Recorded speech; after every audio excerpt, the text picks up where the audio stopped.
Demand for life-changing therapeutics has never been greater, but concerns are growing over how supply chains will impact production. Biopharma executives say global events are reshaping sourcing strategies, yet many countries are still struggling to meet demand, and more organizations are turning to domestic supply and onshoring.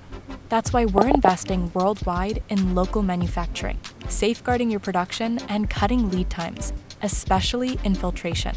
Here in Pensacola, Florida, we've got new manufacturing lines up and running, driving a 20% increase in filter membrane production.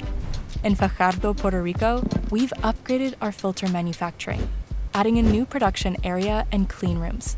This has expanded output by 33%. That's not all. In Ilfracombe, UK, we've scaled our cartridge and capsule manufacturing capacity, resulting in an 81% jump in output. This is just the start of how we're expanding our capabilities worldwide. So wherever you are, you can count on faster delivery and stronger supply, giving you more confidence to deliver for patients.